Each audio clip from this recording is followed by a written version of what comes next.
Last week we started a journey on the coinage of ancient Egypt.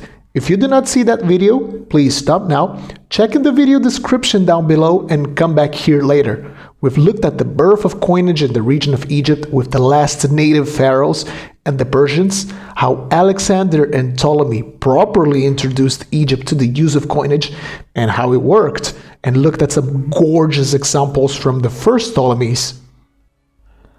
For today, let's continue our timeline, as we're once again joined by the Medicus collection, who so kindly provided us with some breathtaking coins to look at. So let's get started.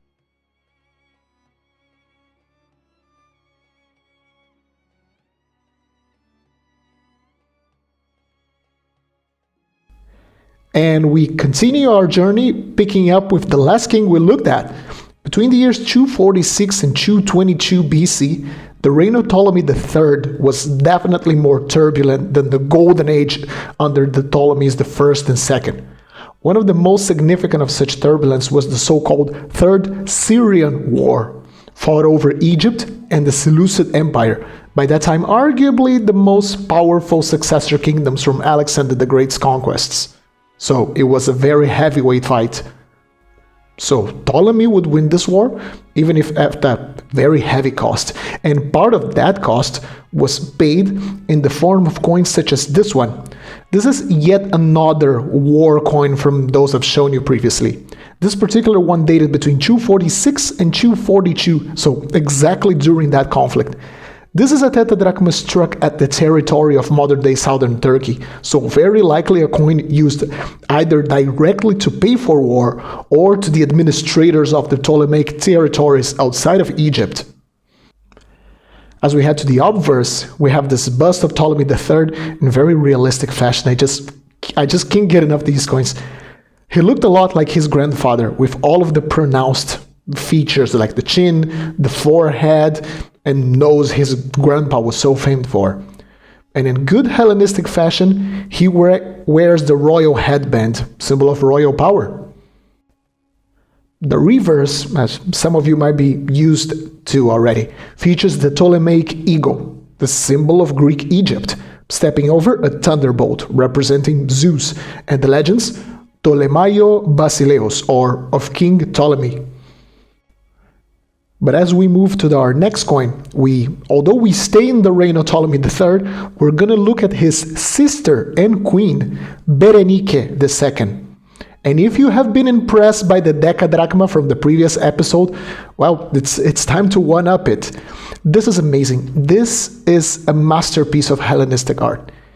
If you get a decadrachma, a 10 drachma piece, and you add half of another decadrachma in the mix, this is what we have. The name of this denomination is a bit of a mouthful. This is a penta kai decadrachma, or a 15 drachma piece. It's such a massive thing. 44.5 millimeters in diameter, over 50 grams of high purity silver, and in terms of spending power, around half a month of work for a skilled laborer.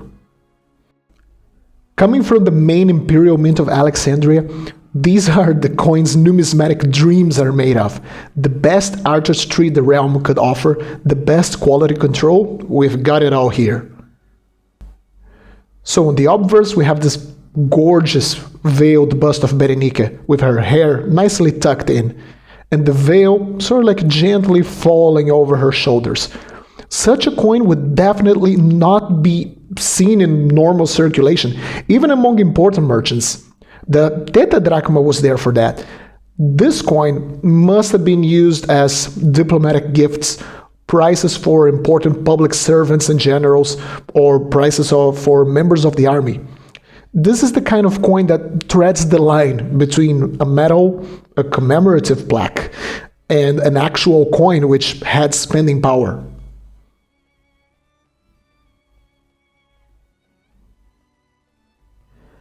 As we head to the reverse, it's really tasteful. This time, instead of the typical Basileus Ptolemaio, we have legends that glorify Berenike as much as the pharaoh himself. Make no mistake, this is a very impressive statement in a time women were left out of politics, basically. So we can read Berenike Basilissa from Queen Berenike. The central design is dominated by this massive cornucopia, the horn of abundance. And overflowing from the top of the horn, we can see fruits, such as pomegranates, bunches of grapes, stalks of wheat falling out. The cornucopia has a royal headband strapped around it, the very same headband that would be worn by the king as a sign of his divine right. Think about it as a very early predecessor of the crown from medieval kings. And on both sides of the cornucopia, we can see two pileu caps, representing Castor and Pollux, sort of like the representatives, the bringers of freedom and glory for the kingdom. I wish I could just linger on this coin, but we must push forward. So let's go for the time of the son and heir of Ptolemy III and Berenike, who would be, as per tradition, named Ptolemy IV. So during his reign, Egypt will see the end of its golden age. It would still be a major power in the Hellenistic world. It would still inflict major defeats upon its enemies. But Ptolemy IV's lack of, frankly, talent and involvement on ruling the kingdom compared to his predecessors would set the kingdom in a certain decadent path.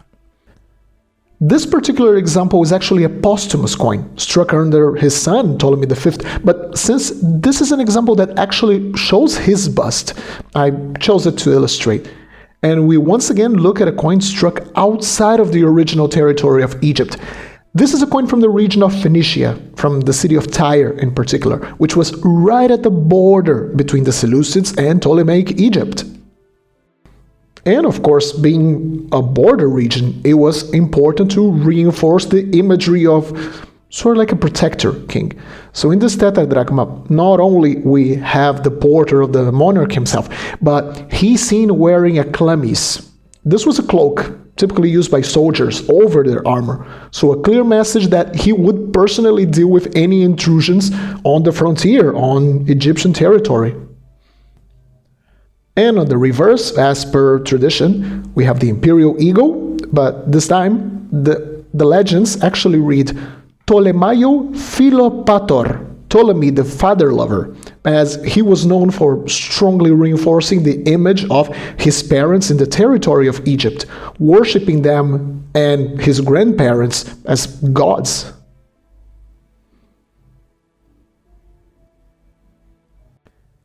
Ptolemy IV would pass away in suspicious circumstances at the early age of 40 and leave the reign to his son, Ptolemy V, who was only 5 at the time. This meant that he would have to be, for a time, under regent, in this case, a noble called Aristomenes. So for our following coin, another tetradrachma, this is actually an example that was struck under his regency. In fact, this is a commemorative piece, probably struck to commemorate Ptolemy V's coming of age.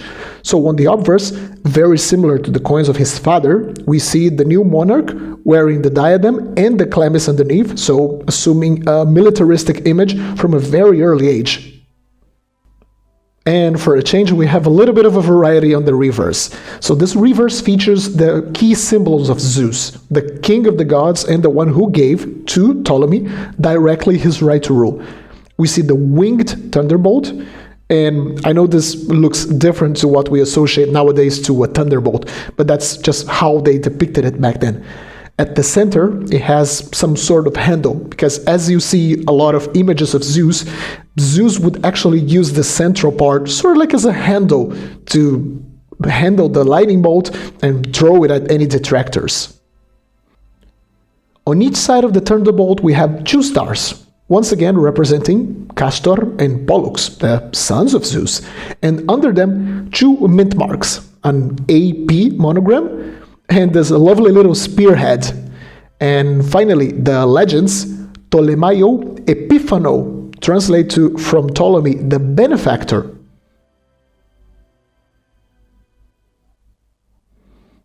And why am I showing a coin of Ptolemy V's ascension to adulthood and full power? That is because this very same event is transcribed in the Rosetta Stone. the stone with inscriptions in hieroglyphic, Demotic or native Egyptian script, and Greek that allowed for the translation of the ancient Egyptian language. It is probably the most important relic from the Ptolemaic period. Think about it. Without it, our translations of their native languages would have to come from fragmentary knowledge, prone to many errors. So he wasn't a great leader per se, but we need to thank him at least for that. And then for the final coin for today, how about yet another Ptolemy V? This coin visually for me is so striking. It has such a dramatic rainbow toning. I really like it. And I always say this, if you leave silver alone in a cabinet, it has the tendency of developing these marvelous colors. It is a natural process that just can't be artificially replicated. So this tetradrachm was struck some years later when Ptolemy was already an adult and in full power. So on the obverse, in similar fashion to the previous one, it just looks the same. Although I wonder if the small differences, if we compare both busts, like the straps from the diadem, slightly more prominent on the image, are meant to pass a subtle message that he is wearing a diadem, he is in charge, there's no regent in the picture anymore. And as we head to the reverse, we once again are greeted with the eagle and the Basileus Ptolemaio. The flan might not be as big as the previous coins, but the eagle is so beautifully rendered.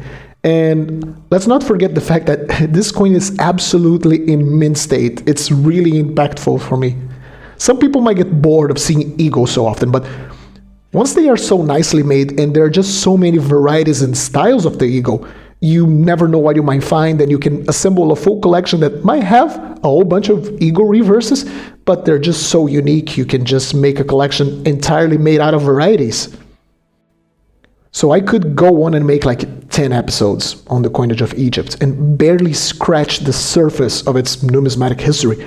And I'm sure many of you would see no problem with me doing it. But for now, I think these coins show and make a very clear case that it is an absolutely incredible numismatic niche, so full of interesting designs, so nice to explore and collect. It's really worth having a look at. Once again, thank you so much for the Medicus collection for having the time to film all of these coins and allowing me to bring these beauties to you people. So well, I hope you liked it, and if you enjoyed this kind of content and would like to see more, please consider leaving a like, commenting, and subscribing. It really helps the channel. So I hope you all enjoyed it, happy collecting, and I'll see you soon.